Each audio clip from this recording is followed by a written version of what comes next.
Sir usually ಹೇಳ್ತಾರೆ ಟವಲ್ನ roll ಮಾಡಿಬಿಟ್ಟು ಕತ್ತಿಗೆ ಇಟ್ಟರೆ ಅದು ಯೂಶಲಿ ತುಂಬ ಎಫೆಕ್ಟಿವ್ ಆಗಿರುತ್ತೆ. ಪಿಲ್ಲೋಸ್ ಯೂಸ್ ಮಾಡೋ ಹೌ ನಂದಿನಿ. ಸೊ ನಂದಿನಿ ಅವರು ಒಂದು ಒಳ್ಳೆ ಕ್ವಶನ್ ಕೇಳಿದ್ದಾರೆ. ಸರ್ ನೆಕ್ಕಿಗೆ ಎಷ್ಟೊಂದು ಜನ ಪಿಲ್ಲೋ ಯೂಸ್ ಮಾಡ್ಲಿಕ್ಕೆ ಹೇಳ್ತೀರಾ?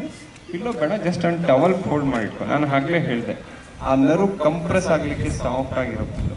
ಸೊ ಪಿಲ್ಲೋ ಬದಲು ಟವಲ್ ಏನಂತಂದ್ರೆ ಒಂದು ಸೈಕಲಾಜಿಕಲ್ ಎಫೆಕ್ಟ್ ಇರುತ್ತೆ ನಮಗೆ, ಅದು ಇಡೋದ್ರಿಂದ ನಮಗೆ ನಿದ್ದೆ ಬರುತ್ತೆ ಅಂತ. ಈ ನೆಕ್ ಸ್ಪೇಸ್ ಕಂಪ್ಲೀಟ್ ಆಗಲಿಕ್ಕೆ ಸಾಫ್ಟ್ ಆಗಿರೋ ಒಂದು ಟವಲನ್ನು ರೋಲ್ ಮಾಡಿ ಫ್ಲಾಟ್ ಮಾಡಿ, ಬಟ್ ಒಂದು ಫಸ್ಟ್ 1 or 2 days ಅದು ನಮ್ಮ ಬಾಡಿಗೆ ಅಡ್ಜಸ್ಟ್ ಆಗಬೇಕು, ಮೈಂಡ್ ಸೆಟ್ ಆಗಬೇಕು. ಈ ಟವಲಲ್ಲಿ ಮಲಗಿರೋದ್ರಿಂದ ನಿದ್ದೆ ಬರುತ್ತೆ. ಬಟ್ ಹಂಗೆ ಮಲಗಿರೋದು ನಿಮಗೆ ಯಾಕಂದ್ರೆ ಪರ್ಸನ್ ಟು ಪರ್ಸನ್ ಚೇಂಜ್ ಇರುತ್ತೆ. ನಾನು ಹೇಳಿದ್ನಲ್ಲ 5 fingers will not be same. So ಪರ್ಸನ್ನಿಗೆ ಸೆಟ್ ಆದರೆ ಯು ಕ್ಯಾನ್ ಕಂಟಿನ್ಯೂ, ಯಾಕೆಂದ್ರೆ ಸ್ಪೈನಲ್ ಕಾರ್ಡ್ ಕಂಪ್ರೆಸ್ ಆಗಲ್ಲ. ಸೊ ನಂದಿನಿ ಅವರು ಒಂದು ಒಳ್ಳೆ ಕ್ವಶನ್ ಕೇಳಿದ್ದಾರೆ. ಈ ಕ್ವಶನ್ ರಿಲೇಟೆಡ್ ನಿಮಗೆ ಒಂದು ಸಣ್ಣದೊಂದು ಎಕ್ಸಾಂಪಲ್. ನಾವೆಲ್ಲ ಜುಡಿಷಿಯಲ್ ಹ್ಯಾಂಗಿಂಗ್ ನೋಡಿರ್ಬೋದು, ಮರಣ ದಂಡನೆ ಅಂತ ಹೇಳಿ. ಸೊ ಮರಣ ದಂಡನೆ ಮಾಡುವಾಗ ಫೇಸನ್ನು ಒಂದು ಬ್ಲ್ಯಾಕ್ ಕ್ಲಾತಲ್ಲಿ ಕವರ್ ಮಾಡಿ ಹಾಕಿ.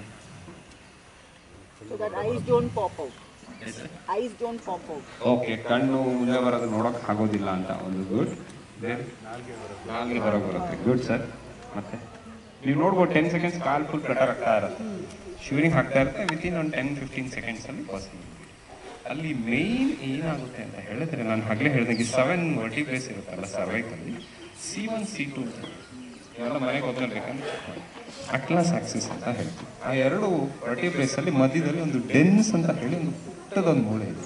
ಆ ಸಡನ್ ಪುಲ್ ನೋಡಿದಾಗ ಏನಾಗುತ್ತೆ, ಆ ಡೆನ್ಸ್ ಪುಲ್ ಕಟ್ ಆಗಬಾರ್ದು. ಕಟ್ ಆದ ತಕ್ಷಣ ಸ್ಪೈನಲ್ ಕಾರ್ಡಲ್ಲಿ ಬ್ಲಡ್ ಸರ್ಕ್ಯುಲೇಷನ್ ಹೋಗ್ತಾ ಇರುತ್ತೆ, ಬ್ರೈನಿಗೆ ಇಮಿಡಿಯೇಟ್ ಸ್ಟಾಪ್ ಆಗುತ್ತೆ. ಸೊ ಇಮಿಡಿಯೇಟ್ ಸ್ಟಾಪ್ ಆದಾಗ ಸೊ ಜುಡಿಷಿಯಲ್ ಹ್ಯಾಂಗಿಂಗಲ್ಲಿ ಎಷ್ಟು ಪ್ರೆಷರೈಸ್ ಬಿಡುತ್ತೆ. ನಾವು ಪಿಲ್ಲೋ ಏನಾದರೂ ತುಂಬ ಹಾರ್ಡ್ ಆಗಿರೋದು ಮಾಡಿದ್ರೆ ಅದೇ ಥರ ಸ್ಟ್ರೈನ್ ಆಗುತ್ತೆ. ಸೊ ಹಾಗಾಗಿ ಮಲಗುವಾಗ ಇಟ್ ಮೇ ಬಿ ಟವಲ್ ಆರಾಮ, ಅದು ನಿಮಗೆ ಸಾಫ್ಟ್ ಆಗಿದೆ. ಎಲ್ಲ ಮುಗಿದ ಸರಿ ಕೈ ಇಟ್ಕೊಂಡು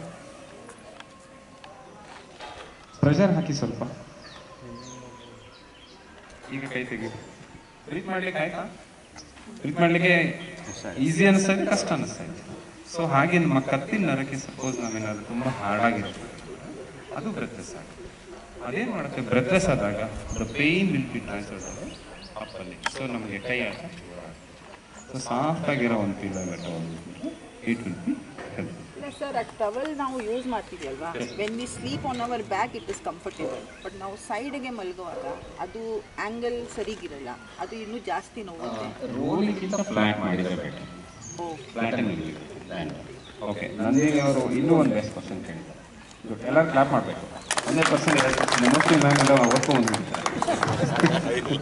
but it will be useful. ಯಾಕೆಂತಂದರೆ ಈಗ ಮ್ಯಾಮ್ ಏನು ಹೇಳಿದ್ರೆ ಸ್ಟ್ರೈಟ್ ಆಗಿದ್ದಾಗ ಹೋಗಿ suppose when I go to the side ಅದು ಅಫೆಕ್ಟ್ ಆಗುತ್ತೆ. ರೋಲಿಗಿಂತ ಫ್ಲಾಟ್ ಬೆಟರ್. ಯಾಕೆಂತಂದರೆ ಫೀಟಲ್ ಪೊಸಿಷನ್ ಅಂತ ಹೇಳ್ತೀವಿ. 9 months ಬೇಬಿ ಏನು ಮಾಡುತ್ತೆ ಅಂತ ಹೇಳಿದ್ರೆ ಕೈಕಾಲೆಲ್ಲ ಫುಲ್ ಫೋಲ್ಡ್ ಮಾಡ್ಕೊಂಡ್ಬಿಟ್ಟು. ಸೊ ಅದಕ್ಕೆ ಬೇಬಿ ಹೊರಗೆ ಬಂದ ತಕ್ಷಣ first crying request, baby has to cry, ಆವಾಗಲೇ baby will be help. So ಹಾಗೆ ನಾವು ಮಲಗುವಾಗ when you are all sleeping, side lining will be the best. Right or left, any side. Side line ಮಲಗಿದಾಗ ಏನಾಗುತ್ತೆ, heart muscles will be relax, blood circulation will go supine. So side ಲೈನಿಂದ supine ಬಂದರೂ ಪರವಾಗಿಲ್ಲ, straight ಆಗಿ. ಎಷ್ಟೊಂದು ಜನ ಏನು ಮಾಡ್ತಾರೆ, ನೈಟೆಲ್ಲ ನಂಗೆ ತುಂಬ ಸ್ಟ್ರೈನ್ ಆಗ್ತದೆ, ಬೋರ್ಲಾಗಿ ಮಲ್ಕೊಂಡ್ಬಿಡ್ತಾರೆ. ಎಷ್ಟು ಜನ ಬೋರ್ಲಾಗಿ ಮಲ್ಕೊಳ್ತೀರಾ? ಉಲ್ಟಾ ಪ್ರೋನ್ ಹೊಟ್ಟೆ ಮೇಲೆ. ಓಕೆ ಓಕೆ, ನನಗವರೇ ಎಲ್ಲ ಮಾಡಿದ್ದಾರೆ, ಅವರೇ ಮಾಡಿದ್ದಾರೆ. ಸೊ ಉಲ್ಟಾ ಮಲ್ಗೋದ್ರಿಂದ ಏನು ತೊಂದರೆ ಆಗುತ್ತೆ ಈಗ ನಾನು ಹೇಳಿದ್ದಾರೆ ಹಾಗೆ nose will be compress. So breathing ಏನಾಗುತ್ತೆ, ತುಂಬ ಡಿಸ್ಟರ್ಬ್ ಆಗ್ತಾರೆ. ಸೊ ಹಾಗಾಗಿ ಪ್ರೋನ್ ಪೊಸಿಷನ್ ಜಾಸ್ತಿ ಹೋಗ್ತದೆ. ಸ್ಟ್ರೈಟ್ ಲೈನ್ ಇಲ್ಲಂದರೆ ಸೈಡ್ ಲೈನ್ ಮಲ್ಗೋದಿಲ್ಲ, you will be healthy and will have a good straighter side line ಮಲ್ಗೋದಿಲ್ಲ. ಹೊಟ್ಟೆ ಮೇಲೆ ಮಲ್ಗೋದು ನೈಟ್ ಒಂದು 6 to 8 hours ಅಫೆಕ್ಟ್ ಆಗುತ್ತೆ. ನೆಕ್ ಪೊಸಿಷನ್ ನಾವು ಸಪೋಸ್ ಏನಾದ್ರು ಫ್ಲಾಟ್ ಆಗಿ ಮಲಗಿದ್ರೆ ಏನಾಗುತ್ತೆ, ಅದಕ್ಕೇನು ಸಪೋರ್ಟ್ ಸಿಗೋದಿಲ್ಲ. ಬೋನ್ ಆಗ್ಬೋದು, ನರ ಆಗೋದು, ಈ ಫೀಲ್ ಅಟ್ಲೀಸ್ಟ್. ಈಗ ನೀವು ಚೇರಲ್ಲಿ ಕೂತಿದ್ದೀರಿ ಅಲ್ವಾ, ಈ ಚೇರಲ್ಲಿ ಮೋರ್ ದೆನ್ 2 hours ಕೂತ್ಕೋಬೋದಾ ಅಲ್ವಾ? ಸಪೋರ್ಟ್ ಇಲ್ಲ ಅಲ್ಲ, ಆ ಕುಷನಿಂಗ್ ಎಫೆಕ್ಟ್ ಬೇಕಾಗುತ್ತೆ ಅಂತಂದರೆ ಮಸಲ್ಸ್ ವಿಲ್ ಫೀಲ್ ರಿಲ್ಯಾಕ್ಸ್. ಹಾಗೆ ನೆಕ್ ಮಸಲ್ಸಿಗೆ ಟವಲ್ ಆರ್ ಪಿಲ್ಲೋ ಯೂಸ್ ಮಾಡಿದಾಗ it will feel little relaxation. Flat ಆಗಿ ಬಂದಾಗ ಪೇಯ್ನಿಂದ ಏನಾಗುತ್ತೆ, ಸ್ಲೀಪ್ ಡಿಸ್ಟರ್ಬೆನ್ಸ್ ಆಗುತ್ತೆ, ಬೆಳಿಗ್ಗೆ ಎದ್ದಾಗ ಹೆಡೇಕ್ ಸ್ಟಾರ್ಟ್ ಆಗುತ್ತೆ, ಏನಾದರೂ something it will feel support will. Sir, cervical spondylosis one side ಹೆಂಗೆ ಅಂತ ಹೇಳಿದ್ರೆ ಡಾಮಿನಿಂಗ್ ಪರ್ಸನ್. ಈಗ ಫಾರ್ ಎಕ್ಸಾಂಪಲ್ ಈಗ ನಾವು ರೈಟ್ ಹ್ಯಾಂಡ್ ಡಾಮಿನಿಂಗ್, ಎಲ್ಲದಕ್ಕೂ ನಾವು ರೈಟ್ ಹ್ಯಾಂಡಲ್ಲಿ ಯೂಸ್ ಮಾಡ್ತೀವಿ. ಲೆಫ್ಟ್ ಹ್ಯಾಂಡಲ್ಲಿ ಎಷ್ಟು ಜನ ಇದೆ, ಲೆಫ್ಟ್ ಹ್ಯಾಂಡ್ ಯೂಸ್ ಮಾಡೋದು, ಲೆಫ್ಟ್ ಹ್ಯಾಂಡಿಂದ ಬರೆಯೋದು ಆಗ್ಬೋದು, ಲೆಫ್ಟ್ ಹ್ಯಾಂಡ್ ಜಾಸ್ತಿ ಮುಂದೆ ಯಾರಿಗೂ no left hand is all right hand. So ಹಾಗಾಗಿ ರೈಟ್ ಹ್ಯಾಂಡ್ ಇಸ್ ನಾವು ರೈಟ್ ಹ್ಯಾಂಡ್ ಡಾಮಿನೇಟ್ ಯೂಸ್ ಮಾಡೋದು ಜನರಲಿ ಜಾಸ್ತಿ ರೈಟ್ ಹ್ಯಾಂಡ್ ಬರುತ್ತೆ. ಸಪೋಸ್ ಏನಾದ್ರು ಲೆಫ್ಟ್ ಹ್ಯಾಂಡ್ ಪೇನ್ ಬಂದರೆ that is an added advantage. ಆವಾಗ ಮಾತ್ರ ನಿಮ್ಮ ಲೆಫ್ಟ್ ಸೈಡ್ ಬ್ರೈನ್ ಆಕ್ಟಿವೇಟ್ ಆಗುತ್ತೆ. ಯಾಕಂದರೆ ರೈಟ್ ಹ್ಯಾಂಡ್ ಡಾಮಿನೇಟ್ಸ್ ನಾವು ರೈಟ್ ಹ್ಯಾಂಡ್ ಯೂಸ್ ಮಾಡಿ ರೈಟ್ ಪಾರ್ಟಿಗೆ ನಾವು ಜಾಸ್ತಿ ಯೂಸ್ ಮಾಡ್ತೀವಿ, ಲೆಫ್ಟ್ ಹ್ಯಾಂಡ್ ಯೂಸ್ ಮಾಡ್ತೀವಿ.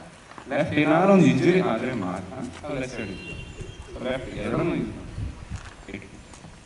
ಅದರ್ ಹ್ಯಾಂಡ್ ನಾವು ರೈಟ್ ಸೈಡ್ ಯೂಸ್ ಮಾಡುವಾಗ ಲೆಫ್ಟ್ ಸೈಡ್ ಬ್ರೈನ್ ಆಕ್ಟಿವ್ ಇರುತ್ತೆ ಅಂತಾರೆ, ಬಟ್ ಯು ಆರ್ ಸೇಯಿಂಗ್ ಉಲ್ಟಾ.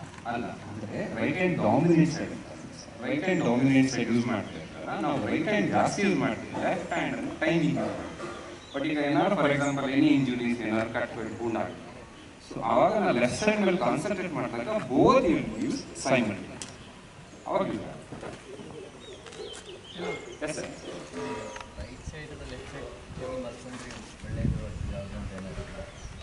ಸರ್ ಈಗ ನೀವು night 6 to 8 hours left or right any side ಬೇಕಾದ್ರೆ ಮಲ್ಕೋಬೋದು. But once you get up from the morning, in early morning wake up ಆಗುವಾಗ right side will be better. But ಮಲಗುವಾಗ left or right no issues, ಎರಡು ಕಡೆ.